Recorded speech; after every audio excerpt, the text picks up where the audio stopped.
আমরা তো এখন সবাই একটা ডিজিটাল জগতে বাস করি, তাই না? কিন্তু এই জগতের নিয়মকানুনগুলো ঠিক কি, সেটা কি আমরা ভেবে দেখেছি? আজকের এই আলোচনায় আমরা সাইবার নিরাপত্তা এবং আমাদের এই ডিজিটাল জীবনকে নিয়ন্ত্রণ করে এমন সব আইন নিয়ে একটু জেনে নেব। তো প্রথমেই বোঝা যাক এই জগৎটা আসলে কি।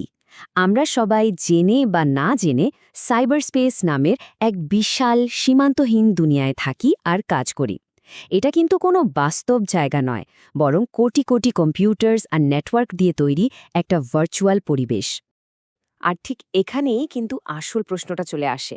ভাবুন তো, এমন একটা দুনিয়া যার কোনো দেশের মতো বর্ডার নেই, কোনো ফিজিক্যাল সীমানা নেই, তাহলে তার নিয়মকানুনগুলো কি হবে?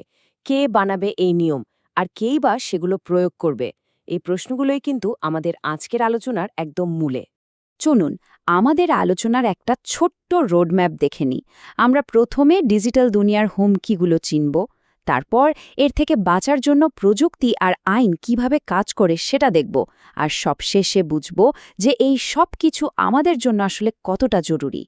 তাহলে শুরু করা যাক একেবারে গোড়ার সমস্যাটা দিয়ে। দেখুন, সাইবার স্পেস যেমন আমাদের জন্য অগণিত সুযোগ তৈরি করেছে, ঠিক তেমনি জন্ম দিয়েছে একদম নতুন নতুন সব বিপদেরও। চলুন দেখি সেই ডিজিটাল হুমকিগুলো ঠিক কি কি ধরনের হতে পারে। এই সব বিপদগুলোর একটা কমন নাম হলো সাইবার অ্যাট্যাক। সোজা কথায় বললে এটা হলো কম্পিউটার সিস্টেমের ওপর একটা পরিকল্পিত হামলা। হ্যাকাররা বিভিন্ন ক্ষতিকারক কোড ব্যবহার করে আমাদের ডেটা চুরি করতে পারে বা পুরো সিস্টেমটাই নষ্ট করে দিতে পারে, আর এখান থেকেই জন্ম নেয় নানা রকম সাইবার অপরাধ। আর এই অ্যাটাকগুলো কিন্তু অনেক রকমের হয়, যেমন ধরুন ফিশিং, যেখানে নকল ইমেল বা ওয়েবসাইট ব্যবহার করে পাসওয়ার্ড হাতিয়ে নেওয়া হয়। আবার আছে হ্যাকিং বা পরিচয় চুরির মতো গুরুতর অপরাধও। এগুলো ডিজিটাল অপরাধ জগতের খুবই পরিচিত কিছু চেহারা মাত্র। আর একটা কথা মনে রাখা খুব জরুরি, এই হুমকিগুলো কিন্তু শুধু কম্পিউটারের স্ক্রিনেই আটকে থাকে না, এগুলোর প্রভাব একেবারে বাস্তব। মহারাষ্ট্র সরকারের ওয়েবসাইট হ্যাক হওয়া বা ভারতীয় ব্যাংকগুলোর কোটি কোটি টাকা ক্ষতির মতো ঘটনাগুলো আমাদের চোখে আঙুল দিয়ে দেখিয়ে দেয় যে সাইবার অপরাধের পরিণতি কতটা ভয়ঙ্কর হতে পারে। তাহলে প্রশ্ন হল, এই বিপদ থেকে বাঁচার উপায়টা কি? আমাদের প্রথম এবং সবচেয়ে বড় ডিফেন্স লাইন কিন্তু প্রযুক্তি। চলুন সাইবার সিকিউরিটি একদম বেসিক কিছু প্রিন্সিপালস একবার দেখে নেওয়া যাক। যে কোনো শক্তিশালী সাইবার নিরাপত্তা ব্যবস্থার একদম মূলে থাকে এই তিনটে নীতি। এটাকে বলা হয় CIA ট্রায়াড। প্রথমটা হলো কনফিডেন্সিয়ালিটি বা গোপনীয়তা, যা নিশ্চিত করে যে আমাদের ডেটা যেন সুরক্ষিত থাকে। দ্বিতীয়টা ইন্টিগ্রিটি বা অখণ্ডতা, মানে সেই ডেটা যেন কেউ বদলে ফেলতে না পারে। আর শেষে হলো অ্যাভেইলেবিলিটি বা প্রাপ্যতা, যার মানে হলো যার যখন দরকার সে যেন ডেটাটা ব্যবহার করতে পারে। এখন এই তিনটি লক্ষ্য পূরণের মূল হাতিয়ারটা কি? সেটা হলো ক্রিপ্টোগ্রাফি। এটা এমন একটা দারুণ বিজ্ঞান যেখানে সাধারণ পাঠ্যযোগ্য ডেটাকে একটা গোপন কোডে, মানে অপাঠ্য রূপে পাল্টে ফেলা হয়। ফলে শুধুমাত্র সঠিক লোকেরাই সেটা আবার আগের অবস্থায় ফিরিয়ে এনে পড়তে পারে। ডিজিটাল দুনিয়ায় গোপনীয়তা আর অখণ্ডতা রক্ষার এটাই মূল চাবিকাঠি। ক্রিপ্টোগ্রাফি প্রধানত দুই রকমের হয়। একটা হলো সিমেট্রিক, যেখানে ডেটা লক আর আনলক করার জন্য একটাই চাবি বা কি ব্যবহার করা হয়। আর আরেকটা হলো অ্যাসিমেট্রিক, যেখানে দুটো আলাদা চাবি থাকে। একটা পাবলিক কি, যেটা দিয়ে ডেটা লক করা হয়, আর একটা প্রাইভেট কি, যা শুধু প্রাপকের কাছে থাকে এবং ওটা দিয়েই ডেটা আনলক করা যায়। এই স্লাইডটা দুটোর মধ্যে পার্থক্যটা আরও সহজ করে দিচ্ছে।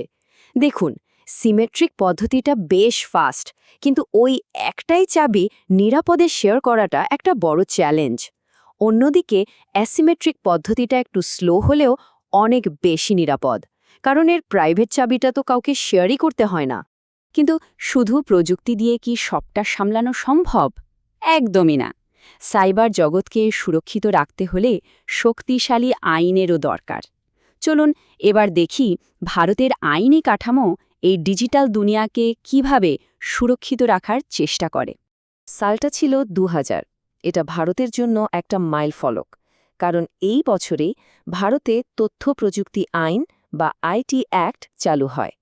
বলা যেতে পারে এটাই ছিল ভারতের সাইবার স্পেসকে নিয়ন্ত্রণ করার প্রথম এবং সবচেয়ে গুরুত্বপূর্ণ একটা পদক্ষেপ। এই আইনের কয়েকটা প্রধান উদ্দেশ্য ছিল, যেমন ডিজিটাল লেনদেন আর ডিজিটাল সিগনেচারকে আইনি বৈধতা দেওয়া, ই-কমার্সকে উৎসাহ দেওয়া, আর সবচেয়ে জরুরি হল সাইবার অপরাধ ঠেকানো এবং তার জন্য শাস্তির একটা পরিষ্কার ব্যবস্থা তৈরি করা। আইনের এই আনুষ্ঠানিক সংজ্ঞাটাই কিন্তু এর মূল উদ্দেশ্যটা বলে দেয়। সহজ করে বললে, এই আইনটা ডিজিটাল মাধ্যমে করা যে কোনো লেনদেনকে কাগজের ডকুমেন্টের মতোই আইনি স্বীকৃতি দিয়েছে। আর এটাই কিন্তু ভারতে অনলাইন বাণিজ্য এবং ডিজিটাল গভর্নেন্সের ভিত্তি তৈরি করে দিয়েছে। আর হ্যাঁ, এই আইনকে কিন্তু একদমই হালকাভাবে নেওয়ার কোনো সুযোগ নেই। যেমন সাইবার টেরোরিজমের মতো মারাত্মক অপরাধের জন্য সেকশন 66F অনুযায়ী যাবজ্জীবন কারাদণ্ডের মতো কঠোর শাস্তির বিধান রাখা হয়েছে। এতেই বোঝা যায় ডিজিটাল দুনিয়ায় করা অপরাধকে কতটা গুরুত্বের সঙ্গে দেখা হয়। তো আমরা প্রযুক্তিগত সুরক্ষা আর আইনি কাঠামো নিয়ে কথা বললাম, কিন্তু আসল সমাধানটা লুকিয়ে আছে এই দুটোর সঠিক মেলবন্ধনে। আর তার সাথে অবশ্যই দরকার মানুষের সচেতনতা। এই উক্তিটাই কিন্তু পুরো আলোচনার সারমর্ম।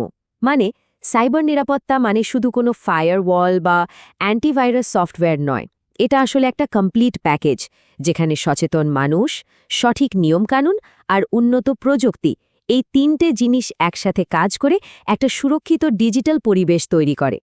আর এখানেই আমরা একটা খুব জরুরি প্রশ্ন রেখে আলোচনাটা শেষ করছি। দেখুন, প্রযুক্তি তো আইনের থেকে অনেক দ্রুত গতিতে এগোচ্ছে, কিন্তু আইন প্রায়শই সেই গতির সাথে তাল মেলাতে পারে না। তাহলে এই দ্রুত পরিবর্তনশীল ডিজিটাল দুনিয়ায় আমরা ন্যায় বিচার কিভাবে নিশ্চিত করব? ভবিষ্যৎকে আমাদের জন্য আরও নতুন কোনো চ্যালেঞ্জ নিয়ে অপেক্ষা করছে? এটা কিন্তু ভাবার মতো একটা বিষয়।